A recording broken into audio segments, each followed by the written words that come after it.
Hello and welcome back. Design number 10 for 2025 blanket. We are making super simple design. We are changing color only in one round, and that will be the second round. So start with contrasting color yarn.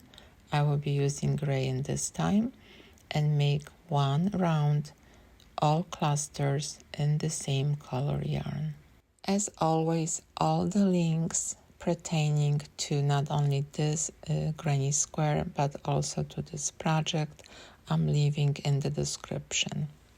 If you are new to my channel, welcome, and just to let you know, I do granny square rounds a little bit differently than majority probably of our population.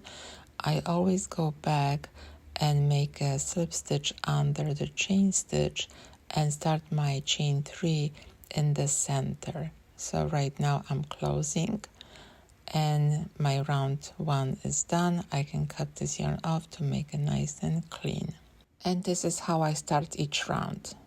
Slip stitch, under slip stitch, and chain 3. That's the middle of my chain space, and I start my cluster. With this round, this is only one rechanging yarn color. Rechanging yarn color right away after the first cluster. You carry that not working yarn around with you, making clusters around that carry over yarn, and you're changing yarn color every cluster. So it's very, very simple design. Great project for true beginners.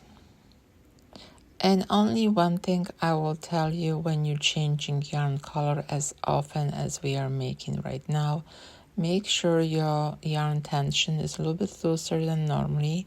You want this granny square to be still playful. Let me know if you have any challenges with this round.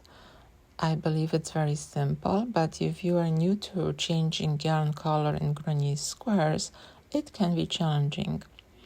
Also, I want to point when you ending round and you making any design in granny square, think what will be your next stitch.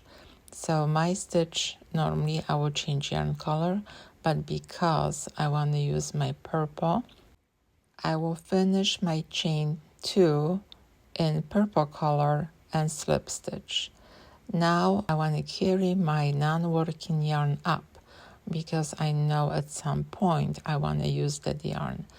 So I'm making the regular one round in purple color, but I just kept that yarn up and will wait for me when I'm ready to use it again. Work this round independently, making clusters in every space in between cluster, and you separating your corners with chain 2. And that's how it look, almost done round number 3. I am finishing the last cluster, and I want to show you how to carry that yarn up again. This time I'm slip stitching here, and then I want to pull that yarn up again.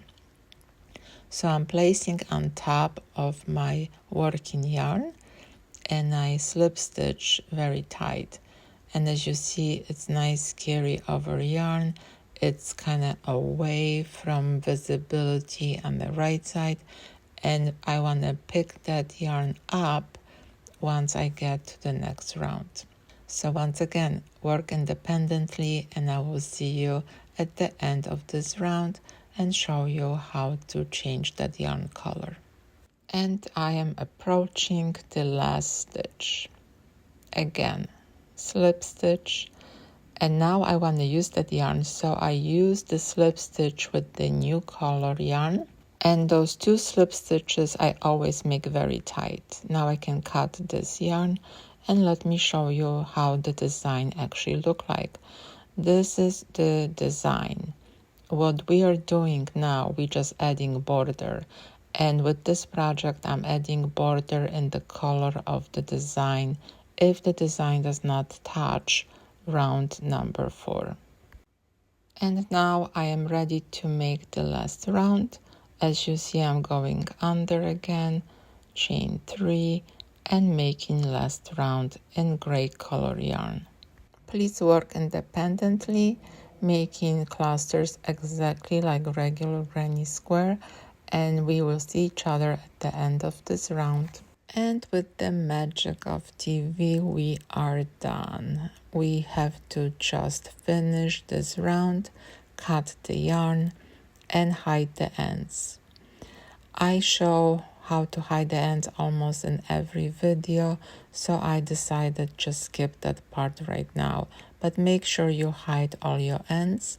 And I like to use super sharp needle so I can go in between the fibers and connect through the fiber. It's working better for me than just tapestry needle. And we are done. What did you think about this project? Do you like this design? You can use with or without the border with many colors you wish. Thank you for crocheting with me today and have a wonderful day.